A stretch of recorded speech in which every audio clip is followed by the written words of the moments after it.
अजून किती सॅक्रिफाईस करायचं हे काय नाही. तर झालं काय ते तर मी तुम्हाला व्हिडिओमध्ये सांगणारच आहे. आई होण्याच्या पूर्वी आम्ही दोघंजण कोणताही नवीन मूव्ही आला का लगेच थिएटरमध्ये बघण्यासाठी जायचो. आणि मला अजूनही आठवते की मी लास्ट मूव्ही थिएटरमध्ये कधी बघितला होता. सो मी 8 महिन्याची प्रेग्नंट होती तेव्हा आम्ही RR मूव्ही बघितला होता.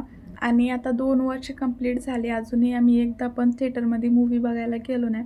तर आता माझी खूप इच्छा होती की पुष्पा 2 मूव्ही आपण थिएटरमध्ये जाऊन बघू. तर हे हो पण म्हणले, पण मी नको म्हणून सांगितलं एंड टायमिंगला. कारण माझं पिल्लू ना एका ठिकाणी अजिबात शांत बसत नाही आणि थिएटरमध्ये तर अजिबात शांत बसणार नाही. मूव्ही तर अजिबात तो बघूनच देणार नाही. त्यासोबत पैसे पण वाया जाणार. त्यापेक्षा म्हणलं की जेव्हा टीव्हीला येईल ना तेव्हाच बघू. आणि असे भरपूर सॅक्रिफाईस असतात जी एका आईला तिच्या बाळासाठी करावं लागतात. तुमच्यासोबत पण असंच होतं का मला नक्की सांगा. आजचा रुटीन असा होता. भेटू नेक्स्ट व्हिडिओमध्ये. बाय.